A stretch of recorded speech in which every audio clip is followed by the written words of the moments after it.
ass. Motherfucking design on right now. Bring it down, bring it down, bring it down. I got 3 old guys on the block.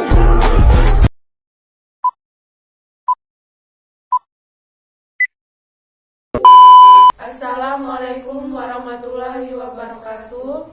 Selamat siang, salam sejahtera bagi kita semua. Perkenalkan, nama saya Penny Ida Lestari. Saya Puspita Rahayu.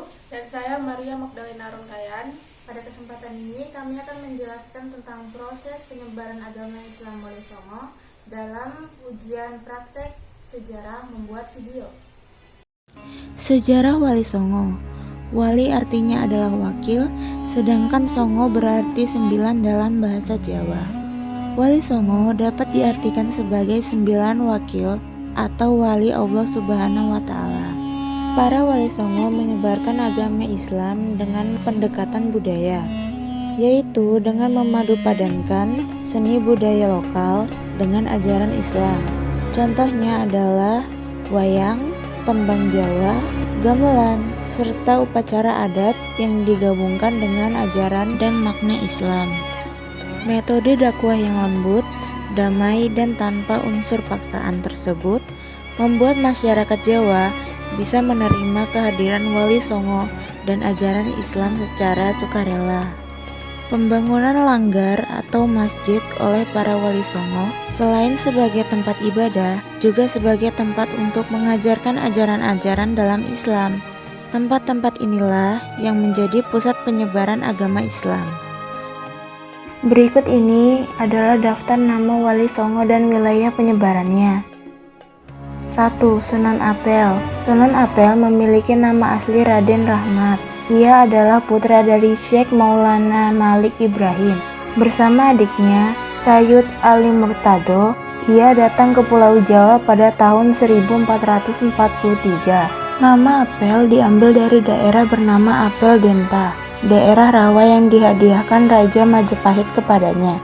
Di tempat ini, Sunan Ampel menyebarkan agama Islam dengan mulai mendirikan pesantren Apel Denta. Ia wafat pada tahun 1491 dan dimakamkan di sebelah barat Masjid Apel, Surabaya.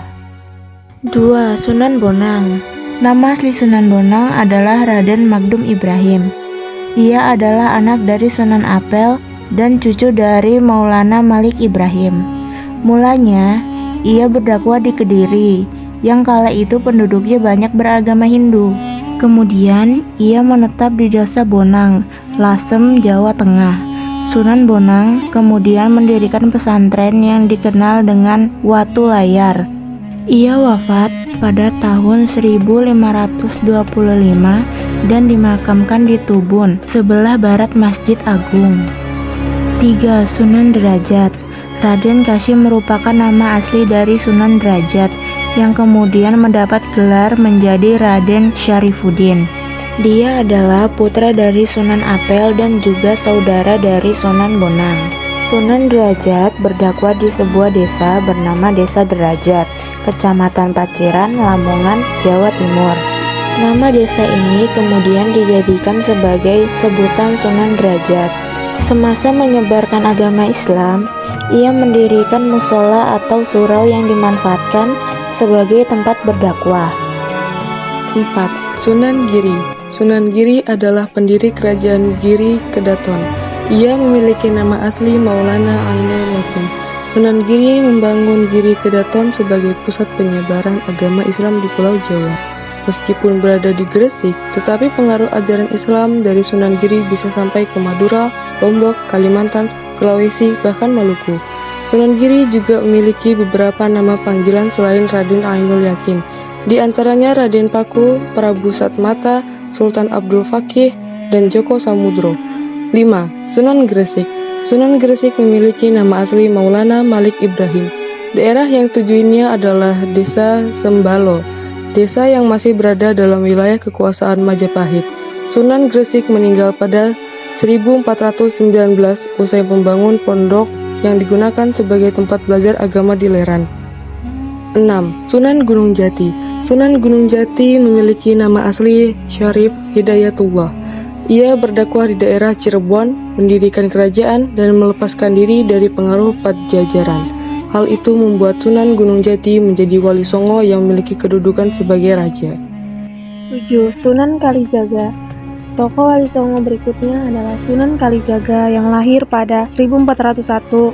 Nama kecilnya adalah Jaka Said dan sering disebut sebagai Raden Mas Said. Wilayah tempat berdakwahnya tidak terbatas sebab ia adalah seorang mubaling keliling. Namun semasa hidup ia lama menetap di Kandilangu, Demak. Sunan Kalijaga diperkirakan hidup lebih dari 100 tahun. Ia juga memiliki peran penting dalam pembangunan Masjid Agung Demak. 8. Sunan Kudus. Lahir, besar, dan meninggal di kota Kudus, membuat Ja'far Shodiq disebut sebagai Sunan Kudus. Ia berdakwah di tengah masyarakat yang menganut agama Hindu dan Buddha. Hal itu membuatnya menerapkan strategi dakwah dengan menghargai adat istiadat yang lama dianut warga sekitar. Salah satunya membangun masjid dengan bentuk menyerupai candi miliki umat Hindu. Pada 1550, Sunan Kudus meninggal saat menjadi imam sholat subuh di Masjid Menara Kudus. 9. Sunan Muria. Sunan Muria memiliki nama kecil yakni Raden Pratowo.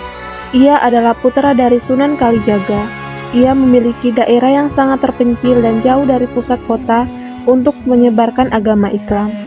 Sunan Muria menyebarkannya melalui para pedagang, nelayan, pelaut, dan rakyat jelata. Adapun nama Muria diambil dari tempat tinggal terakhirnya di lereng Gunung Muria, sekitar 18 km ke utara kota Kudus. Itulah sejarah Wali Songo dalam menyebarkan agama Islam di Pulau Jawa. Sekian penjelasan dari kami, kurang lebihnya mohon maaf. Wassalamualaikum warahmatullahi wabarakatuh.